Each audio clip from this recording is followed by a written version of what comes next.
Students, हम लोग इस वीडियो में क्लास 12th के हिस्ट्री के चैप्टर 13 के मोस्ट वीवीआई ऑब्जेक्टिव्स क्वेश्चंस जो 2025 के बोर्ड एग्जाम्स के लिए काफ़ी इम्पोर्टेंट है उसको डिस्कस करेंगे। चलते हैं हम लोग क्वेश्चन की तरफ।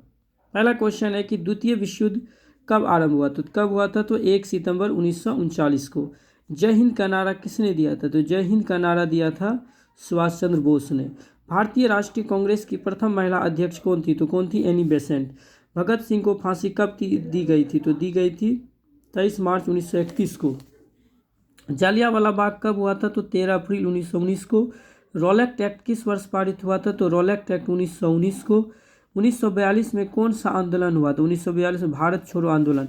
महात्मा गांधी ने पहला किसान आंदोलन कहाँ शुरू किया? तो ये किया था किसान आंदोलन चंपारण से। उसके बाद दांडी किस राज्य में है? तो यह है गुजरात में। शेरे पंजाब के नाम से किसे जाना जाता है? तो शेरे पंजाब के नाम से लाला लाजपत राय। चौरी चौरा कांड किस वर्ष हुआ था? तो ये 1922 में। किस नदी के किनारे ऐतिहासिक पूर्ण स्वराज का प्रस्ताव पारित किया गया था? तो रावी नदी। 3 कठिया प्रणाली किससे संबंधित है? तो नील की खेती से। कांग्रेस ने 1932 में पुनः पैक्ट किसके साथ किया था? तो ये किया था BR अम्बेडकर के साथ। 1920 में किस महान नेता की मृत्यु हुई? तो बाल गंगाधर तिलक। उड़ीसा को बिहार से अलग किया गया था 1936 में। कांग्रेस मंत्रिमंडलों ने किस वर्ष त्यागपत्र दिया था? तो 1939 में। 1935 के अधिनियम के अनुसार प्रांतों में किस वर्ष चुनाव हुए? तो 1935 के चुनाव के में जो है किस वर्ष चुनाव हुए थे? तो इसका आंसर हो जाएगा 1937 में। अखिल भारतीय किसान सभा का गठन कब किया गया था? तो अखिल किसान सभा का गठन किया गया था 1936 में। आधुनिक भारत में स्थानीय स्वशासन का जनक किसे कहते हैं? तो लॉर्ड रिपन को। पेरियार नाम से कौन प्रसिद्ध है? तो पेरियार के नाम से EV रामास्वामी नायकर। किस गवर्नर जनरल की सहमति से भारतीय राष्ट्रीय कांग्रेस की स्थापना हुई थी? तो लॉर्ड डफरिन। तुम मुझे खून दो मैं तुम्हें आज़ादी दूंगा किसने कहा था? तो Subhash Chandra Bose. Wealth of Nations किसकी पुस्तक है? तो एडम स्मिथ। आगे देखिए, यहाँ पर क्वेश्चन है कि भारतीय राष्ट्रीय कांग्रेस का प्रथम अध्यक्ष कौन था? अंग्रेज अध्यक्ष कौन था? तो जॉर्ज यूल। आज़ाद हिंद फौज के निर्माण का विचार सर्वप्रथम किसके मन में आया था? तो मोहन सिंह। स्वराज पार्टी के नेता जिन्हें केंद्रीय विधान परिषद का अध्यक्ष चुना गया था तो ये थे विट्ठल भाई पटेल। बिहार कब अलग राज्य अस्तित्व में आया? तो ये आया था 22 मार्च 1912। 22 मार्च 1912। इसमें क्वेश्चन होगा इनमें से कोई नहीं। आगे देखिए, भारतीय सिविल सेवा परीक्षा इंग्लैंड तथा भारत में एक साथ कब से आयोजित की जाने लगी? तो 1922 में। शिकागो सर्वप्रथम सम्मेलन कब हुआ था? तो 1893 में। विधवा पुनर्विवाह एक्ट कब पारित हुआ? तो 1856 में। सती प्रथा उन्मूलन कानून किस वर्ष लागू हुआ था? तो 1829 में। 1907 के सूरत कांग्रेस अधिवेशन का अध्यक्ष चुना गया था रास बिहारी घोष। हिंदू महासभा की स्थापना हुई थी 1915 में। स्वराज दल की स्थापना हुई थी तो स्वराज दल की स्थापना हुई थी 1922 में। ऐसे 23 जनवरी हुआ था लेकिन ऑप्शन में नहीं है तो इसलिए 1922 ही रखेंगे। 23 जनवरी 1923 में। अखिल भारतीय कांग्रेस के प्रथम अध्यक्ष कौन थे? तो अखिल भारतीय प्रथम अध्यक्ष थे WC बनर्जी। प्रथम विश्व युद्ध में अंग्रेजों का साथ देने के कारण गांधी जी को कौन सी उपाधि दी गई थी? तो केसर हिंद। स्वराज पार्टी का गठन किसने किया था? तो ये किया था चित्तरंजन दास। 1938 में सुभाष चंद्र बोस किसे अध्यक्ष के चुनाव में हराकर कांग्रेस के अध्यक्ष बने? तो पट्टाभी सितारमैया। क्रिप्स प्रस्ताव को किसने पोस्ट डेटेड चेक कहा? गांधी जी ने। कैम्ब्रिज विश्वविद्यालय का कौन सा छात्र पाकिस्तान नाम दिया? तो चौधरी रहमत अली। महात्मा गांधी का जन्म कब हुआ था? 2 अक्टूबर 1869। 1917 में चंपारण गांधी जी किसके अनुरोध में पर आए थे? तो राजकुमार शुक्ल। सविनय अवज्ञा आंदोलन में गांधी जी ने नमक कानून तोड़ा था कब? 6 अप्रैल 1930। गांधी जी किस गोलमेज सम्मेलन में भाग लिए थे? तो द्वितीय। चंपारण स्थित है तो ये चंपारण स्थित है बिहार में। Akhil Bharatiya home rule league की स्थापना हुई थी 1916 में। 26 जनवरी 1930 का दिन कांग्रेस ने किस रूप में मनाया था? तो ये पूर्ण स्वतंत्रता दिवस के रूप में। 1920 में कौन सा आंदोलन हुआ था? तो ये हुआ था असहयोग आंदोलन। पूना समझौता किस वर्ष हुआ था? तो 1932 में। भारतीय शिक्षा आयोग 1882 का अध्यक्ष कौन था? तो डब्ल्यू हंटर। गुलामगिरी कब और किसने लिखा था? तो 1872 में, ज्योतिबा फूले। निम्नलिखित में किसे आधुनिक भारत का निर्माता कहा जाता है? तो यह राजा राम मोहन राय को। गुरुदेव की उपाधि किसे दी गई थी? तो रविन्द्रनाथ टैगोर को। भारत की पहली आधुनिक सूती कपड़ा मिल की स्थापना कहाँ? सबसे पहले कलकत्ता में, लेकिन वो असफल भी हो गई थी, लेकिन सफल हुई थी बम्बई में 1853 में 1854 में। थियोसॉफिकल सोसाइटी ने भारत में कब और कहाँ अपना मुख्यालय बनाया? तो ये बनाया था 1882 में अडियार में। भारत में शिक्षा का मैग्ना कार्टा कहा जाता है वुड का डिस्पैच। किसे भारतीय प्रेस का मुक्तिदाता कहा जाता है? Charles Metcalfe.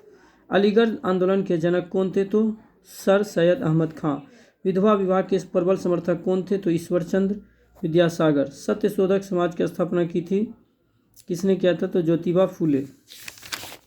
यदि आप लोगों को वीडियो पसंद आ रहा हो तो वीडियो को अवश्य लाइक करें, और यदि आप इस चैनल पर नए हैं, चैनल को सब्सक्राइब कर लें, ताकि इसी तरह का वीडियो का नोटिफिकेशन सबसे पहले अपने मोबाइल पर पाने के लिए, और इसे ज़्यादा से ज़्यादा अपने दोस्तों में शेयर करें ताकि सभी का लाभ हो सके। चलते हम लोग आगे क्वेश्चन की तरफ। पहला है 62 नंबर है, आनंद मठ की रचना की थी, किसने की थी? तो बंकिम चंद्र चटर्जी। उग्रवादियों के प्रमुख नेता नहीं थे, गोपाल कृष्ण गोखले। क्रांतिकारी भावना का प्रचार किस समाचार पत्र ने किया था? कॉमनवेल्थ। होम रूल लीग की स्थापना की थी, तो इसमें होगा उपयुक्त सभी। सामान्यतः लोकमान्य कहे जाते हैं लोकमान्य बाल गंगाधर तिलक। 1907 में कांग्रेस का विभाजन किस अधिवेशन में हुआ था? तो ये हुआ था सूरत अधिवेशन में। मुजफ्फरपुर बम कांड में फांसी की सजा किसे दी गई थी? खुदीराम बोस। रिजर्व बैंक राष्ट्रीयकरण कब हुआ था? तो 1949 में। इंपीरियल बैंक ऑफ इंडिया की स्थापना हुई थी 27 जनवरी 1921 को, लेकिन ऑप्शन में नहीं है, इसलिए आंसर 1920 ही मारना है। आगे देखिए कि Tata iron and steel company की स्थापना कब हुई थी? तो 1907 में। ब्रह्म समाज का संस्थापक कौन था? तो राजा राम मोहन राय। आर्य समाज के संस्थापक कौन थे? स्वामी दयानंद सरस्वती। रामकृष्ण मिशन के संस्थापक कौन थे? तो ये थे स्वामी विवेकानंद। विवेकानंद ने न्यूयॉर्क में किस संस्था की स्थापना की थी? तो वेदांत सोसाइटी की। किसने नारा दिया था वेदों की ओर लौटो? तो ये दिया था स्वामी दयानंद सरस्वती। सविनय अवज्ञा आंदोलन का आरंभ किसने किया था? तो ये किया था महात्मा गांधी ने। शहीद आजम किसे कहा जाता है? तो भगत सिंह को, सरदार भगत सिंह को। गांधी जी पेशे से क्या थे? तो वकील थे। कांग्रेस के किस अधिवेशन में पूर्ण स्वराज का प्रस्ताव हुआ था? तो लाहौर। द्वितीय विश्व युद्ध कब समाप्त हुआ था? तो 1945 में। भारत का लौह पुरुष किसे कहा जाता है? तो ये कहा जाता है सरदार वल्लभ भाई पटेल को। राष्ट्रगान किसने लिखा था? तो रविन्द्रनाथ टैगोर ने। खेरा सत्याग्रह कब हुआ था? तो 1918 में। गांधी जी की प्रारंभिक शिक्षा कहाँ हुई थी? तो पोरबंदर में। सेवर्स की संधि किसके बीच हुई थी? तो ब्रिटेन और तुर्की के बीच। साबरमती से दांडी की यात्रा गांधी जी ने कितने दिनों? तो 24 दिन। कितने गोलमेज सम्मेलन हुए थे? तो ये हुए थे 3। भारत को प्रांतीय स्वायत्त किस अधिनियम से प्राप्त है? तो ये 1935 का अधिनियम। महात्मा गांधी दक्षिण अफ्रीका से भारतवर्ष कब लौटे? तो 1915 में। सविनय अवज्ञा आंदोलन कब प्रारंभ हुआ था? तो ये हुआ था 1930 में। गांधी जी के राजनीतिक गुरु कौन थे? तो ये थे गोपाल कृष्ण गोखले। दांडी मार्च से किस आंदोलन की शुरुआत हुई थी? तो ये हुई थी सविनय अवज्ञा आंदोलन। बिहार में चंपारण सत्याग्रह कब हुआ था? 1917 में। गांधी इरविन समझौता कब हुआ था? तो 1931 में। साइमन कमीशन कब भारत आया था? 1928 में। नेताजी सुभाष चंद्र बोस ने 1939 में किस पार्टी का गठन किया गया था? तो ये किया था फॉरवर्ड ब्लॉक। 14 नवंबर का किनका जन्मदिवस है? तो यह है जवाहरलाल नेहरू का। मुस्लिम लीग की स्थापना कब हुई थी? 1906 में। बंगाल विभाजन कब हुआ था? तो 1905 में। राजेंद्र प्रसाद का जन्म कहाँ हुआ था? तो जीरादेई में। आगे देखिए, ये चैप्टर्स काफ़ी इम्पोर्टेंट है एग्जाम्स के व्यू से, इसलिए इस चैप्टर्स को बार बार देखें। माई एक्सपेरिमेंट विद ट्रूथ के आत्मकथा कौन है? तो महात्मा गांधी हैं। सर की उपाधि किसने वापस की थी? तो यहाँ पर की थे रविन्द्रनाथ टैगोर ने। 1919 के अधिनियम को क्या कहा जाता है? तो ये मार्टो यहाँ पर हो जाएगा, इसका आंसर हो जाएगा मार्टेंक्यू चेम्सफोर्ड सुधार एक्ट। उसके बाद भारतीय राष्ट्रीय कांग्रेस की स्थापना कब हुई थी? तो 1885 में। महात्मा गांधी द्वारा शुरू किया गया पहला जन आंदोलन कौन था? तो ये था नील आंदोलन। उसके बाद 1916 में भारतीय राष्ट्रीय कांग्रेस के लखनऊ अधिवेशन की अध्यक्षता किसने की थी? तो अंबिका चरण मजूमदार। महात्मा गांधी जी की हत्या हुई थी 30 जनवरी 1948 को और महात्मा गांधी को नज़रबंद रखा गया था। तो ये हो जाएगा आंसर कि आगा खां प्लेस में। यदि आप लोगों को वीडियो पसंद आया हो तो वीडियो को अवश्य लाइक करें, और यदि आप इस चैनल पर नए हैं चैनल को सब्सक्राइब कर लें, ताकि इसी तरह का वीडियो का नोटिफिकेशन सबसे पहले अपने मोबाइल पर पाने के लिए, और इसे शेयर करना ना भूलें। Thank you very much. मिलते हैं नेक्स्ट वीडियो में। जय हिंद, जय भारत।